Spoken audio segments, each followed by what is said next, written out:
Hi, I'm Jason with Pacbrake Company, and today we're going to be installing one of our AMP airspring kits.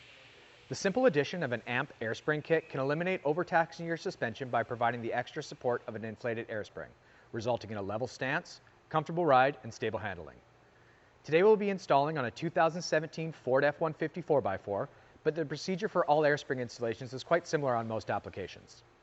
This kit uses a single convoluted airspring, but as you can see, Pacbrake offers a variety of spring designs depending on your application. Please read the entire manual prior to starting the installation to ensure you can complete it once started and that you understand all of the safety considerations. All right, let's get started. Step 1, raise the rear axle. Park the vehicle on a level surface. Raise the rear axle high enough to remove both rear wheels and attain a comfortable working height. Support the truck on 2 jack stands. Remove the rear wheels. Step 2, remove the jounce bumper. Remove the bolt holding the jounce bumper to the frame with a socket. Repeat on the other side. Step 3, attach the frame bracket. Place the frame bracket onto the frame, ensuring the flange is flat against the inside of the frame. Attach the frame bracket to the frame using an M10 button head screw and an Allen key driver. Torque the button head screw to 25 foot-pounds. Repeat on the opposite side. Step 4, remove the driver's side brake line bracket. Remove the brake line bracket from the spring perch on the driver's side using a socket. Put the bolt aside for use later in the installation. Step 5, tap a hole.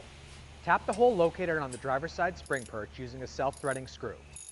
To ensure a correct fit, ensure the self-threading screw is perpendicular to the spring perch and drive the bolt in using a socket. Remove the bolt for later use in the installation. Step 6, remove the passenger side brake line brackets. Remove the brake line bracket and emergency brake line bracket from the spring perch on the passenger side using a socket. Put the bolts aside for use later in the installation. Step 7, mounting the lower bracket to the axle. Place the lower bracket on the rear axle, ensuring the tabs wrap around the spring perch. On the driver's side, use the M8 bolts to fasten the brake line bracket and lower bracket to the spring perch with a socket. Use a socket to fasten the other side of the lower bracket. Leave all hardware loose at this time. Insert the carriage bolts through the lower bracket. Fasten the lower bracket to the axle using a clamp bar, nylock nuts, and flat washers. Tighten the nylock nuts until the clamp bar makes contact with the axle. Leave all the hardware loose at this time. Repeat on the other side.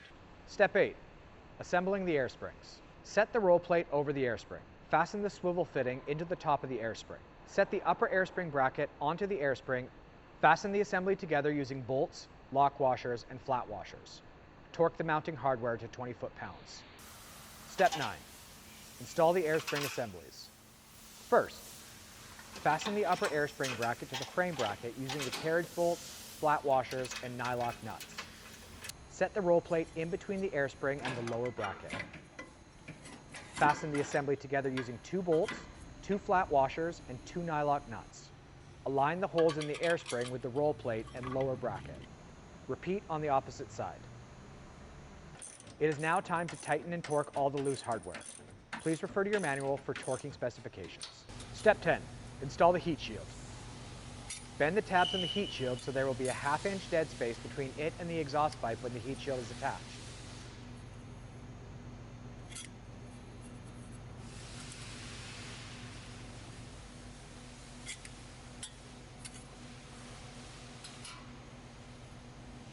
Attach the heat shield to the exhaust pipe on the passenger side using 2 hose clamps. Make sure the heat shield is facing towards the air spring.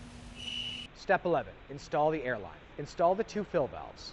The most common place to install them is to replace the license plate fasteners with the fill valves. You can also drill 2 holes in any desired location. Install the air line and route the nylon hose to a fill valve fitting. Cut the hose and connect to the air spring fitting. Repeat on the other side.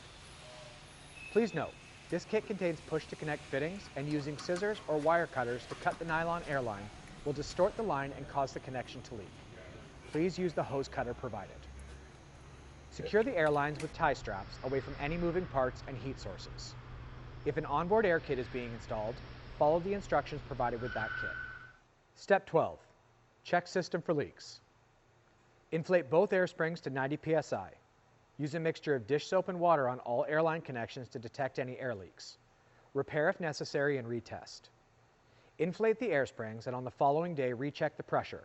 If one or both air springs have lost any pressure, an air leak is present. The leak must be repaired and then retested until no leaks exist. Step 13, after the installation is complete. Install the wheels and retorque the fasteners to the manufacturer's specifications. Lower the truck. Retorque all fasteners after the first 500 miles of driving. Congratulations, you just completed the install of your AMP air springs kit. Refer to your installation manual for all post-installation safety considerations. Remember to register your lifetime warranty with us. You can mail it in or do this online at pacbrake.com/warranty. You can also upgrade your system with AMP wireless air spring controls. It gives you the ability to adjust your air spring pressure from your phone with the touch of a button.